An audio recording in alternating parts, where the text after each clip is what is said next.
जब से मैं बिहार आया हूँ, गांव में गया हूँ, मैं घूम कर जो देखा मैंने, उसके आधार पर कह रहा हूँ कि बिहार में शराबबंदी कहीं लागू है ही नहीं। ये तो शराबबंदी सिर्फ सरकारी फाइलों में, नेताओं के भाषणों में लागू है। शराबबंदी के नाम पे शराब की दुकानें बंद की गई हैं, घर घर शराब बिक रही है। जो घटना कल की है ये तो दुखद है, बहुत दुखद है। लेकिन इसी छपरा में 1.5 साल पहले करीब 70 से ज़्यादा लोगों की दुखद मृत्यु हुई थी। कोई बिहार का ऐसा जिला नहीं है, कोई ऐसा पंचायत नहीं है जहाँ पर जहरीली शराब से लोगों की मृत्यु नहीं हुई है। कुछ रिपोर्टेड हैं, बहुत घटनाओं का रिपोर्ट भी नहीं हुआ है। मृत्यु जब एकदम एक तरह से एक्सट्रीम घटना है, लेकिन सामान्यतः जो घटिया क्वालिटी की शराब है, जो शराब माफिया जहरीली शराब या गलत शराब जो बेच रहे हैं ये लोग, इसके पीने से लोगों के स्वास्थ्य पर, उनके लिवर पे जो असर हो रहा है, इसकी तो कोई चर्चा ही नहीं हो रही है। ये जो घर घर बिकने वाली शराब है, कहीं ना कहीं बिहार की सरकार को ये समझना होगा कि आप शराबबंदी के नाम पर दुकान बंद किए हुए हैं, हर घर में शराब बिक रही है और जहरीली और गलत शराब बिक रही है।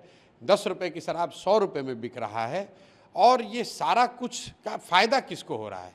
फ़ायदा यहाँ के भ्रष्ट अधिकारियों को हो रहा है, यहाँ के भ्रष्ट नेताओं को हो रहा है।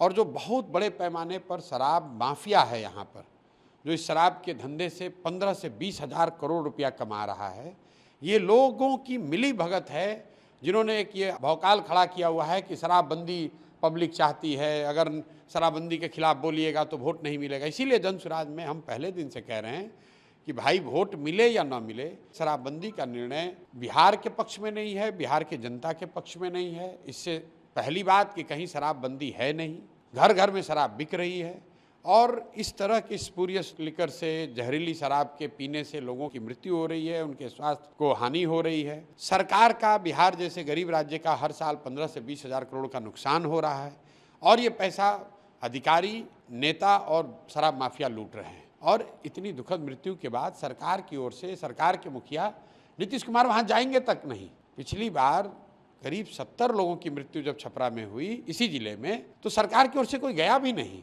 कोई अधिकारी जाएगा, खाना पूर्ति करेंगे, फिर वही बात हो जाएगी। पूर्वी चंपारण में घटना हुई है, कोई बिहार का जिला नहीं है जहां ये घटना नहीं हुई है। सरकार में जो लोग हैं, जो भ्रष्टाचार से इसके जरिए पैसा कमा रहे हैं, उन पर लगाम लगाने का एक ही तरीका है, इस फर्जी शराबबंदी के कानून को हटाया जाए। शराब अगर बिकना है तो उसको रेगुलेटेड तरीके से बेचा जाए, ताकि कम से कम लोग गलत शराब ना पिए, किसी की मृत्यु ना हो और शराब माफिया को रोका जा सके।